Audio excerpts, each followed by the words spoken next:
నిహారిక అసలు మీకు సినిమాలు అవసరమా? ప్రొడ్యూసర్ అవ్వడం మీకు అవసరమా? అంత అవసరం మీకేమొచ్చింది? ఏదో అడపదడప సినిమాలు చేసుకోవచ్చు కదా, మళ్ళీ పెళ్లి చేసుకొని హాయిగా ఉండొచ్చు కదా. సో ఈ విధంగా సోషల్ మీడియాలో చాలా విమర్శలు నిహారిక గారి పైన వస్తూనే ఉంటాయి. అయితే రీసెంట్గా రాకాస సినిమా ప్రీ రిలీజ్ ఈవెంట్లో మాట్లాడుతున్నప్పుడు నేను ఏం చేసినా, ఏ పని చేసినా, ఏం మాట్లాడినా కూడా విమర్శలు మాత్రం వస్తూనే ఉంటున్నాయి. సో అలాంటి వాటిని మాత్రం, అలాంటి వాళ్ళని కూడా నేను పట్టించుకోవడం మానేశాను. నా పని ఏంటో నేను చేసుకుంటూ సక్సెస్ఫుల్గా ముందుకెళ్తున్నాను అంటూ నిహారిక గారు స్వయంగా చెప్పడం జరిగింది. సో మరి నిహారిక గారి గురించి మనము అంటే స్పెషల్గా చెప్పుకోవాలంటే ఏంది కూడా లేదన్నమాట. తన జీవితం అంతా కూడా ఒక తెరిచిన పుస్తకంలాగా ప్రతి ఒక్క అక్షరం కూడా మనకు తెలుసు. స్టార్టింగ్ నుంచి కూడా తన కెరీర్ స్టార్టింగ్ నుంచి తను ఏ విధంగా ఇండస్ట్రీలోకి అడుగుపెట్టింది, హోస్టింగ్ చేసింది, జడ్జింగ్ చేసింది, అదేవిధంగా యాక్టింగ్ కూడా చేసింది. అయినప్పటికీ కూడా ఏ ఫీల్డ్లో కూడా అంతగా కలిసి మాత్రం రాలేదు.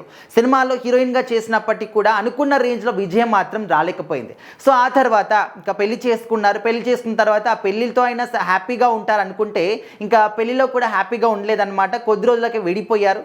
సో విడిపోయిన తర్వాత తన కెరీర్ని ఏ మలుపు తిప్పబోతుంది అని చెప్పేసి చాలామంది కూడా వెయిట్ చేశారు.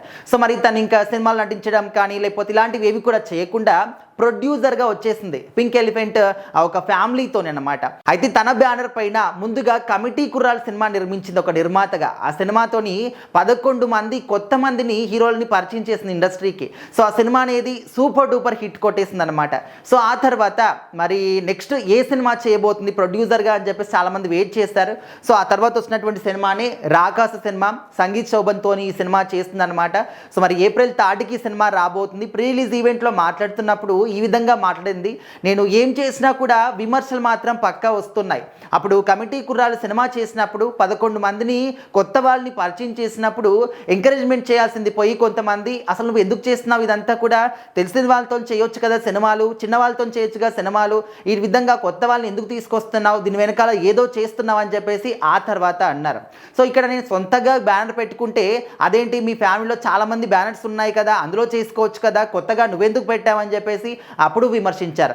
సో ఇప్పుడు సంగీత్ శోభన్తో రాకాస సినిమా చేస్తుంటే కమిటీ కుర్రాల్ లాంటి సినిమా చేయొచ్చు కదా, ఇప్పుడు ఇలాంటి విఎఫ్ఎక్స్ వర్క్స్ ఇవన్నీ కూడా మీకెందుకు అని చెప్పేసి ఇప్పుడు కూడా అంటూ ఉన్నారు. సో ఈ విధంగా నేను ఏది చేసినా, ఏది మాట్లాడినా, ఏ సినిమా చేసినా, ఎవరితో సినిమా చేసినా కూడా అన్నిటికి కూడా నాదే తప్పు, నేనే చేశాను, ఈ విధంగా మాట్లాడడం ఎంతవరకు కరెక్ట్. సో ఈ విధంగా విమర్శలు వస్తూనే ఉంటాయి, విమర్శలు చేస్తూనే ఉంటారు.